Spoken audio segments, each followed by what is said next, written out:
Well, hello everybody, and welcome to the second episode of the Wasatch Front Watch. I'm Quinn Richens with Citywide Home Loans. And I'm Lavine with K Real Estate. And today we're going to talk to you about something that has been on everybody's mind. I know that Ruth and I have been talking about this quite a lot, and you've got a ton of information for us. That's the housing bubble. Which is a myth.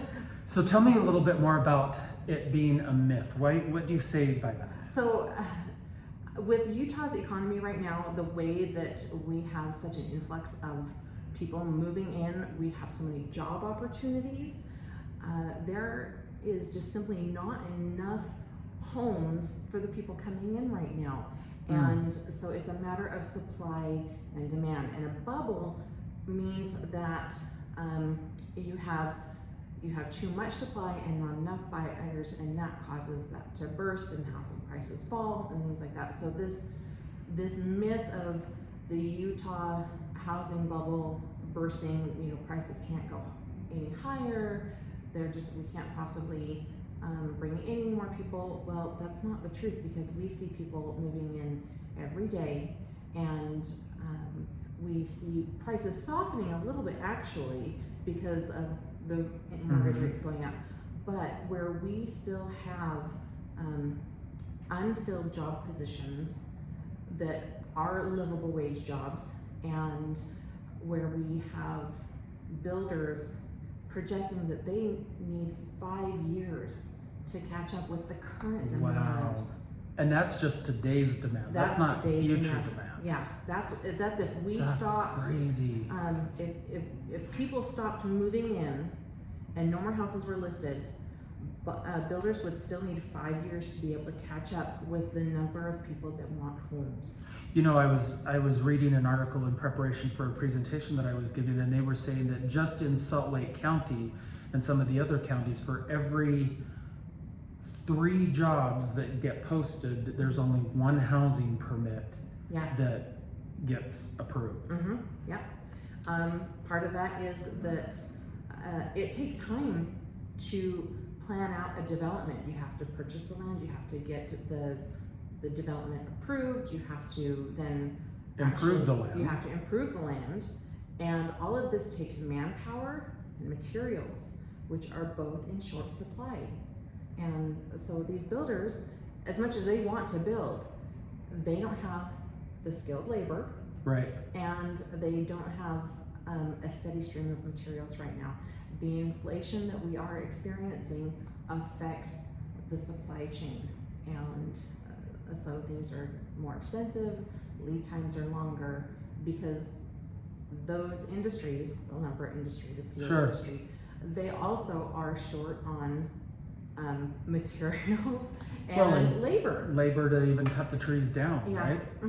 So when you're talking to people, first-time home buyers are out there, or even we've got those clients that have owned homes in the past, and they are all saying, I'm going to wait till the bubble bursts or until prices go down. What are you telling them? Yeah, or the market crashes and there's foreclosures. I'm like, you're missing the boat. I've had to unfortunately tell that to several people that said, I'm gonna wait.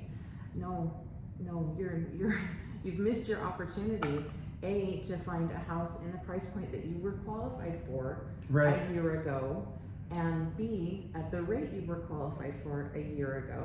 So now not only is that $350,000 house worth $500,000, but that 3.5% rate that you were approved for is now 5.5%. That's crazy. You're talking about rates even as early as January. We had people qualified in the high 3s to low 4s, and we've had to go back and requalify them all at today's rates, which are all now in the 5s. Yes. And it's been a difficult conversation to have with clients who are still out there looking for houses, and they're still missing out on offers. Multiple offers still. Multiple offers, and now they have to swallow a higher rate. Yes, that decreases their buying power, and they come back to the realtor and say, well, I really wanted house A that's now $600,000, but I only am approved for 450. Mhm. And that's an extreme example, but it makes a big difference. And so in this current market, buyers need to come pre-approved or even underwritten. Right. Have the loan underwritten so that all we have to do is plug the house in there. They need to come with whatever cash they can scare up, whether they've saved, whether they have a retirement account that they can dip into, and by all means, please consult with your financial advisor. Always right. consult with your financial advisor. And if you don't have one, we know one. Oh my gosh, do we know a wonderful financial advisor? So there's a lot of ways to get creative, being able to bring in the extra money to compete. And so this is not a process of, okay, I want to buy a house and I'll get pre-approved and tomorrow I'll put an offer in that's going to be accepted and then boom, we're done. Right. This is a long process. We have started to see that quite often. I don't think it's an overnight thing unless there's an off-market listing. True. But people,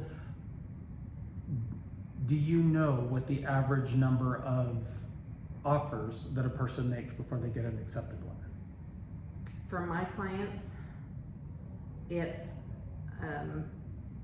depending on how picky they are and how specific they are with the house, we could write dozens of offers and just not be competitive or not be in the ballpark.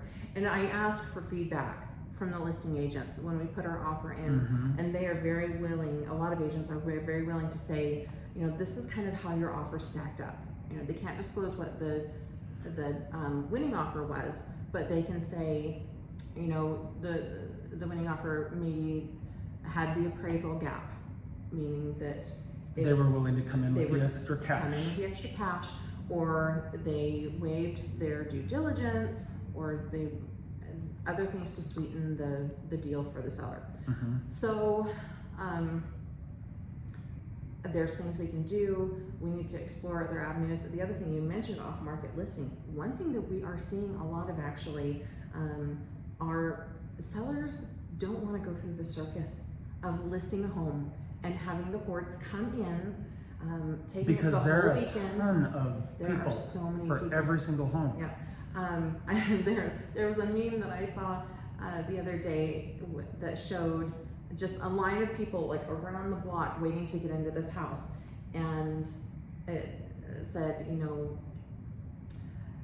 here is my 15-minute window for my private showing of this house that just listed, but yet there's 50 people out there. There's no way to get through, your 15-minute private showing. No, it's going to be more like a 2-minute maybe private showing. Race through the house And a quick yes or no. Okay, yes, okay, we put an offer on it, and there you go. And so, the sellers don't want the stress of that. They don't want the stress of having to go and leave their house for 4 or 5 hours one day or multiple times throughout the week. No. So they're saying to their agent, just find me somebody who wants to buy my house off market, so that I don't have to go through all that. And that's how we have clients under contract right now that we found that house that fits their needs for now, and we were able to secure them and get them under contract. One of the things that I noticed, and you and I've got this right now, there's multiple people buying one house. Yes. Just so that they can afford a place to live. Yeah, we do. We have 3 roommates going in to purchase the house, and then they'll actually they've got enough space, they'll bring in another renter.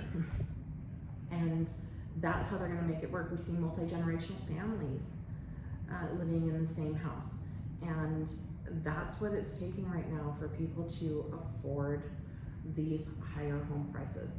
Now, I went to a seminar on Thursday talking about the economy overall.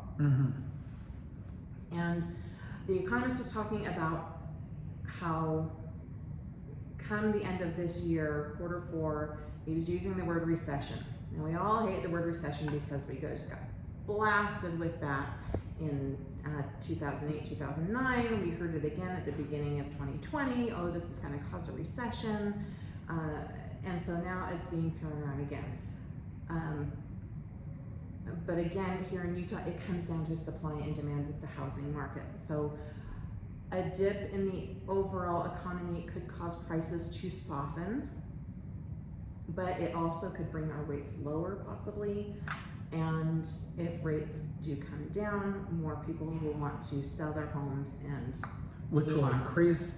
It's almost like the chicken and the egg type syndrome, because everything is cyclical, and one is always chasing the other. If rates go down, people want to get into the market, which is going to increase the demand. And if you don't have the supply there, then you're going to have housing prices go up. It's a very fine balance we all have to navigate in this industry. Yeah.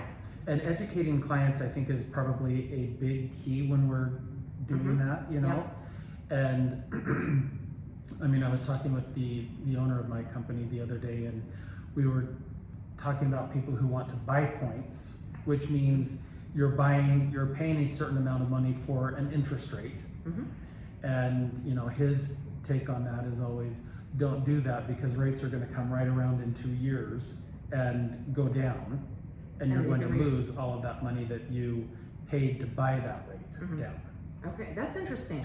I really did think it was interesting, because a lot of people right now, just to keep their rate in an area that is, I don't know if stomachable is a word. Affordable. Affordable. That rate but they're willing to pay that additional 1% to help buy that rate. Because maybe they do have that cash saved up to be able to buy down that rate so that they can afford the monthly payment. Right. You know, and that's the thing that a lot of buyers don't realize, is they need to stick with a price point of what they can afford the monthly payment on. So when I show a house and we have an approval amount, we know what they're qualified for, but we'll go out and say if they're qualified for 500, and we go look at a 500 house, and then Quinn lets them know what their monthly payment is going to be. They're like, oh, whoa, wait a minute, that's too much. You know, you bring that up. I always, whenever I'm qualifying a person, I always ask them, what do you want your monthly payment? Or what are you going to be comfortable with paying monthly? And let's build the loan around that. Because truthfully, at the end of the day, you know, maybe this is selfish, I don't want them cursing my name or your name when they're walking through that door, because we put them in a house where the payment's too high and they can't even afford to go out for more than ramen. That's very important, because I was kind of that way when Rich and I bought our first house. The payment was a stretch for us, and I thought, okay, I now need to go find work so I can afford this house. Yeah. And it was backwards. It was so backwards. I needed to, you know, set a payment amount, stick with that, and find a house that would have worked. But you know, that's hindsight. Well, and in today's market, with prices being up there so high, that those payments that people are able to afford comfortably are not out there anymore. No. And that's why we're seeing a lot of people, you know, go into homes together, or doing the multi-generation purchase. Yep. Well, and today I showed an off-market listing to a client, but it was at the very top of what he was qualified for. And what it came down to was that monthly payment was going to be more than he was comfortable for, which is fine. That's just, I'm so glad that he expressed that and said, even though the house would be great, he was not comfortable with the monthly payment, and therefore we're just going to keep looking and look at. It's better to sleep at night versus stressing where the money's going to come from. Oh my gosh! Even in this market, the perfect house will come along. You know? Yes, yeah. And what I would tell people, what I would advise people, is that if you wanted to buy a house, 2 years ago would have been great. Absolutely. But if you still want to buy a house, okay, now's the time to get started on the process. And now is the time to meet with a lender, find out what you need to do. One thing that we will talk about in the future is credit repair, because a lot of people that rent think that they have bad credit. And I've learned a lot in this last week about credit, and we'll have a guest come and talk to us about that. And so renters may actually qualify for more than they think to, based on the credit score that the lender actually pulls. There's lots of different credit scores, and so they actually could qualify for a loan to buy a home. But we have to have that conversation before we even know. So please, if you are thinking that you can't get a home because of your credit score, let's have the conversation. If you want to plan that, okay, next year, maybe you know that you've got a promotion coming, or you know you're going to be changing jobs, things like that, any kind of life event, let's talk, let's have the conversation so that we can set a plan out and get you in a home as fast as possible. And I truthfully, say when I am having those conversations, that bad things happen to good people all the time. Oh, yeah. Things may never always be in your control, but there are things that we can do to improve this situation. Oh yeah. And even if it takes some time, it's never truthfully a bad, painful conversation. Nobody ever walks out of the room going, this is something I'm never going to be able to do. Yeah. It may not be in 30 days, it may be in 6 months, 9 months, a year, but it's a plan to move forward. It is a plan to move forward. And one of the reasons why I love being a buyer's agent is because I do believe that there is the right house for somebody at the right time. And there is a house that will meet their needs for that time. Maybe it's not the forever house, but it's the starter house or things like that at that time. And it's going to be there when the time is right. And so if it takes a little bit, that's totally fine. It's just about having the patience and doing the hard work up front and getting all the ducks in a row. So. Well, and I truthfully think anytime you do something that is difficult and you meet that goal, you feel so much better about it. Oh my goodness, yes. So if you're struggling and you're having to do credit repair, work on things to get credit cards and stuff paid down, save up, but you get to that final milestone, it's so much more savory, I guess, is, for lack of a better word, than if it was just handed to you. Exactly. Yeah. There you have greater appreciation. Right. You love it more. It really. It's a sense of accomplishment. Sense of accomplishment, and it's your own. Yeah. It's your own. And especially the space where you come to at the end of a work day, or maybe you work from home. Like many of us are doing right now. Many of us are doing. And if you're a family where you raise your kids, if you're now an empty nester, it's where that it's a new space when you don't have kids. So many different things.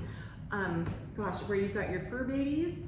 I mean, that's important. Right. Gotta have your fur baby space. So it's a place to make your own. Whatever that space needs to reflect, it's your place.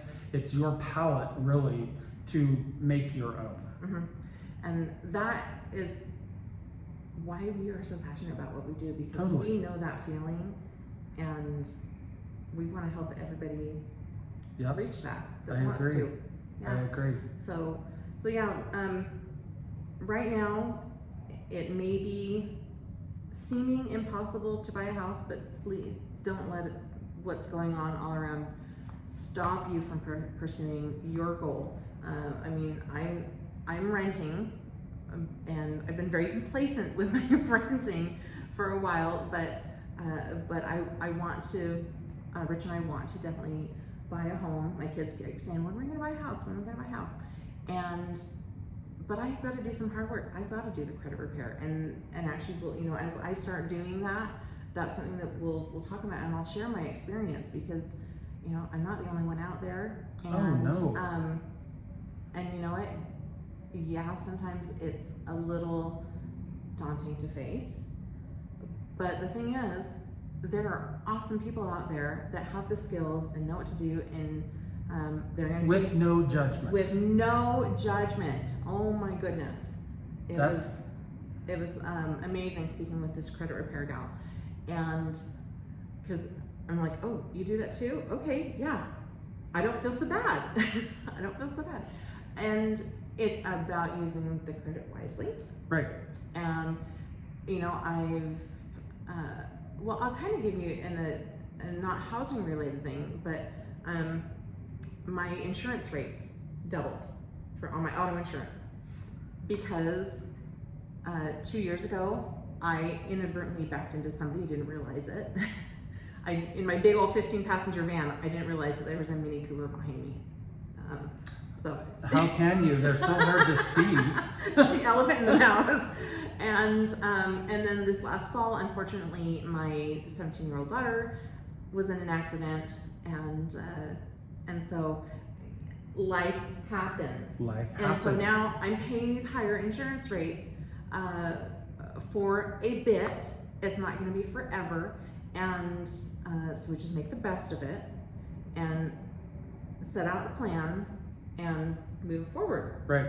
So there you go. Same thing with buying a house. Now, if you are all set with your credit, you've got a down payment saved, and you've got all things, you know, great. Let's get together and talk about what you want. What's your time frame? Do you have a lease that you need to fulfill? There's always some things that are going to take a little bit of time to map out. So there is an element of patience that has to go into it. But when we start the process, we're gonna have fun. I mean, buying a home can be fun, and we are here to take as much as the stress out of it as possible. Right. Even then, when you're dealing with the numbers, they can still be fun. Mm-hmm. Yeah. Oh. Yeah. You know, well, I suppose, I mean, there's numbers of people that we've had clients that come in that are numbers people, and they're like, totally. Well, what if we did this, and what if we did this, and you know. Yeah. You know, there's the perfect loan program out there for every type of individual. You know, it's not a make sure you put the round peg in the round hole. Yeah.